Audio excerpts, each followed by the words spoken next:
Selamat pagi, salam sejahtera bagi kita semua. Pada kesempatan kali ini saya akan membawakan materi toksikologi lingkungan, mata kuliah toksikologi lingkungan mengenai uji kerentanan vektor yaitu nyamuk.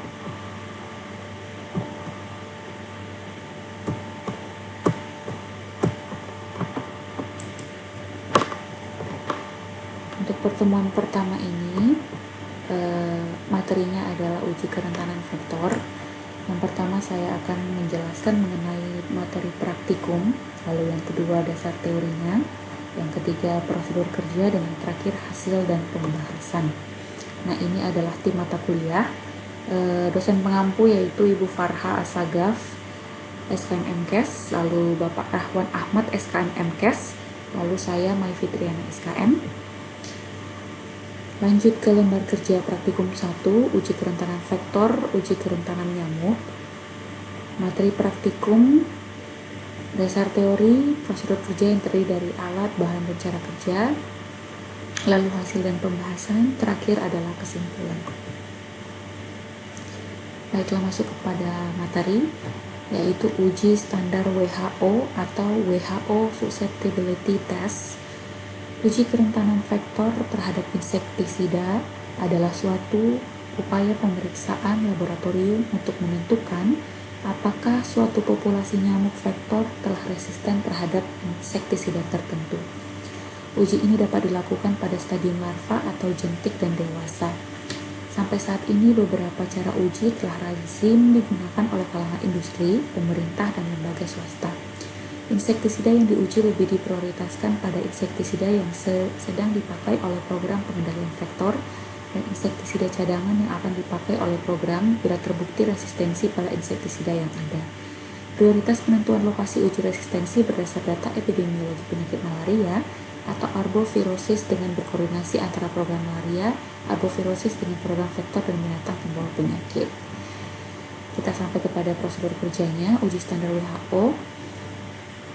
Alat yang dibutuhkan adalah yang pertama WHO Susceptibility Test Kit, lalu mikroskop stereo, yang 3 gunting, yang keempat cawan Petri, yang kelima pinset, yang terakhir Nakvil atau Eppendorf. Lalu bahan yang diperlukan adalah insektisida, impregnated paper, control impregnated paper, larutan gelas 10%, kapas, kloroform, silika gel, kertas lebar atau masking tape, dan terakhir kertas tusuk. Cara kerjanya itu terdiri dua. Yang pertama pelaksanaan pengujian, lalu setelah itu analisis data. Setelah dilakukan pengujian, lalu hasil yang ada itu dicatat dan dianalisis. Pelaksanaan pengujiannya itu terdiri dari beberapa langkah. Yang pertama, untuk setiap uji bahan aktif, siapkan susceptibility test kit. Jadi kita perlu menyiapkan dulu bahan-bahannya. Yang kedua, masukkan nyamuk dalam tabung holding selama 1 jam. Yang ketiga, hitung dan catat jumlah nyamuk yang pingsan dan mati. Yang nyamuk yang pingsan dan mati itu tidak diikutkan dalam uji. Yang keempat, pindahkan dengan hati-hati ke tabung perlakuan. Yang kelima, untuk bahan aktif yang bersifat knockdown, melumpuhkan, lakukan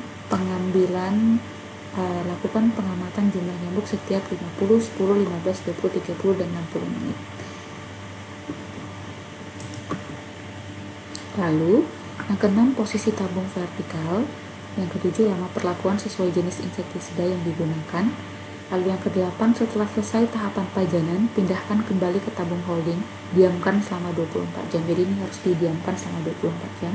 Yang kesembilan, catat jumlah nyamuk yang mati. Jadi setelah didiamkan di tabung holding selama 24 jam, lalu dicatat jumlah nyamuk yang mati di dalam tabung holding tersebut.